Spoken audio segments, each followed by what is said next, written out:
Why do they call you Little Blue? Playing in his bath a summer was due. He bit his mummy's fountain pen and broke it in two. The ink it squirted in the water, wow. His mummy has a blue boy now. They scrubbed and rubbed, he cried and kicked up a din. The more they washed it off, the more it washed in. He cried, oh mummy, mummy, what shall I do? I'll have to stay a little blue. One day it was Friday afternoon at Haythorne School, and that is when Miss Merriweather holds the dancing class. The best dancer in the school is Agatha Bagshot. She is called Aggie Baggy, as you would expect.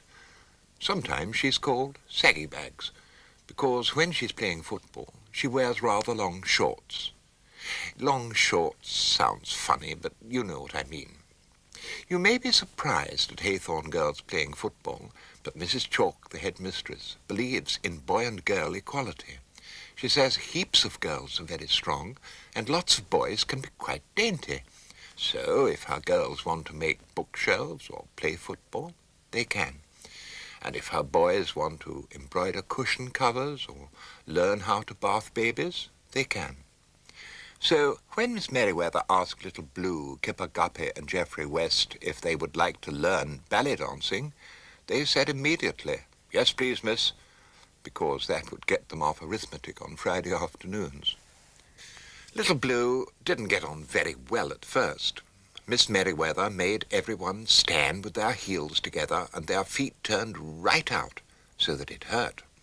Then she made them stand on one leg and hold the other leg right up. Then she made them change legs. That hurt too. After they'd done that for a bit, Mrs. Chalk played on the piano a piece called the Grasshopper's Dance, and they all had to skip round and be grasshoppers. Skip, skip, Little Blue, cried Miss Merriweather. We're grasshoppers, aren't we? We don't go twamping about, do we? We go twipping about, don't we? Watch me. Little Blue watched Miss Merriweather, but he just couldn't get the hang of it, and went home very sad because he likes Miss Merriweather and hates disappointing her. When he told his mummy about the dancing and turning his toes out and being a grasshopper, Mrs. Jellybun said, "Hoity-toity, some new-fangled idea of your Miss Merriweather. I didn't have to turn my toes out and be a grasshopper when I learned dancing." "Did you learn dancing, Mummy?" "Yes, boy, I did, when I worked in the circus." And Mrs. Jellybun went upstairs to her big wicker dress basket and got out those pictures of herself when she was a girl. She'd looked at the big ruby in the middle of her turban and that lovely silk dress and sighed. Oh dear, it seemed only yesterday. "Why are you holding that umbrella, Mummy?" asked Little Blue, who was looking over her shoulder. "That's not an umbrella, boy. It's a parasol. Umbrellas keep off the rain. Parasols keep off the sun." And diving into her basket, she fished it out. "There, boy, come into the garden, and I'll show you what to do." So they went into the garden, and Mrs. Jellybun opened the parasol and held it up over her head and turned slowly round in circles, humming, "Pom, pom, pom, pom, pom, pom, pom." Well, Little Blue soon got the hang of that, and he followed his mummy round, pom-pomming, and she finally gave him the parasol and said, "That's a very good start, boy, but if you want to be a good dancer, you've got to practice and practice. Now, just you go on doing what I've shown you, while I wash up the tea things." So Little Blue went pom-pomming round and round, holding up the parasol. Now, you may remember that Geoffrey West lives next door. Well, he happened to be out in the garden throwing stones at an old treacle tin. He's a boy that always has to be throwing at something, and suddenly he heard pom, pom, pom, pom, pom, pom, pom. And nosying over the garden fence, he was astonished to see Little Blue going slowly round, holding up the parasol. "Hi, is it raining your side of the fence, or have you just gone balmy?" Little Blue was furious with Geoffrey West. He closed the parasol, and for 2 pins would have dotted him one with it. But taking a grip on himself, he went indoors. Next Friday, when Little Blue went to school, his mummy said, "Here, boy, take my parasol and explain to your Miss Merriweather how it's used in dancing." But Little Blue was frightened the other boys would laugh. So he hid the parasol in the bicycle shed and didn't tell Miss Merriweather anything about it. After all, grasshoppers don't have parasols, do they? After the dancing lessons had been going on for some weeks, Mrs. Chalk said to Miss Merriweather, "I think at the end of term concert we should have a short dancing display. Do you think you could manage it, Miss Merriweather?" "Oh, what a perfectly whipping idea, Mrs. Chalk. As a matter of fact, I have written a simple ballet which might be just the thing. It takes place in Egypt and is about Pharaoh's daughter finding Moses in the bulrushes. I will ask Mr. Gittings to make some scenery." Mr. Gittings is the gentleman Miss Merriweather's going to marry, and he teaches woodwork at the technical school. Miss Merriweather showed him a picture of the things she wanted. "I can't make a pyramid, dear girl," he said. "It would take up too much stuff, but I'll do my best with the rest of it." The children were very excited to hear they were going to do a real ballet. Miss Merriweather said, "Agatha Bagshot, you will be Pharaoh's daughter. You will wear a lovely headdress and white baggy trousers." "Like she does at football," muttered Kipper Guppy. "All right," said Agatha Bagshot. "I will be Pharaoh's daughter, and Little Blue can be my father." Miss Merriweather gasped. "Oh, but really?" "Yes," said Agatha. "Little Blue will be my father, King Pharaoh. You see, she's a great friend of Little Blue."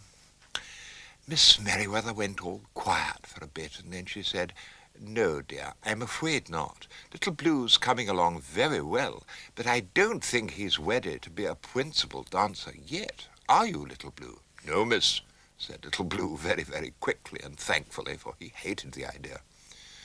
Miss Merriweather looked at Kipper Guppy and Geoffrey West, but before she decided who would be King Pharaoh, Agatha Bagshot said, "Well, if Little Blue can't be my father, I won't be Pharaoh's daughter." "But Agatha, dear." "No," said Agatha very firmly. "Let's have a little talk, dear," said Miss Merriweather.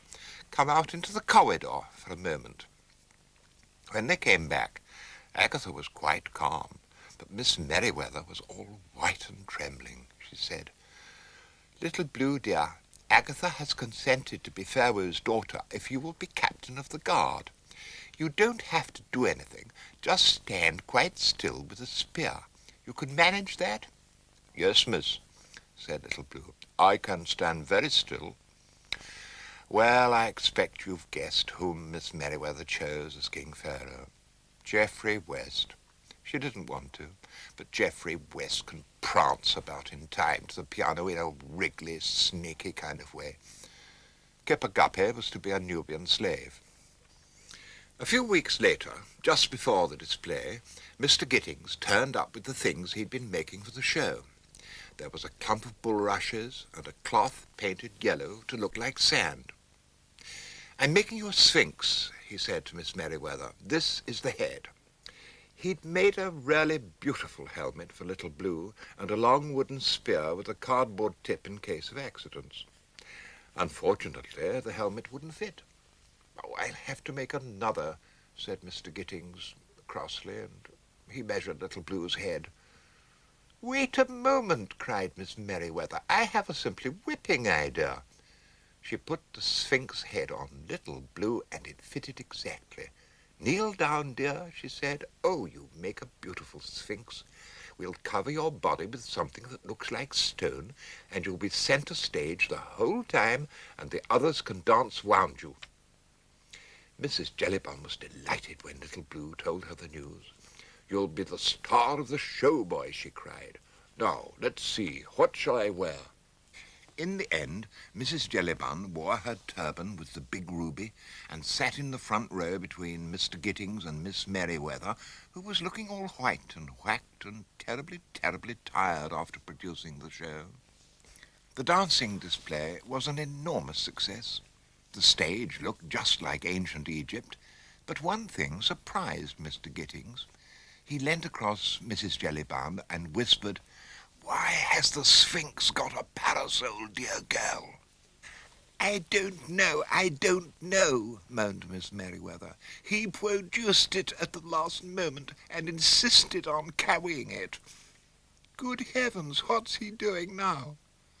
For suddenly the Sphinx got up on its hind legs and began slowly going round and round. Pom, pom, pom, pom, pom. Well, I expect you know why Little Blue was doing that. How the audience cheered and clapped. What a wonderful moment it was for Mrs. Jellybun.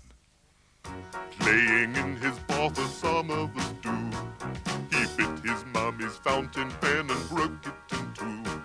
The ink it squirted in the water, wow! Mummy has a blue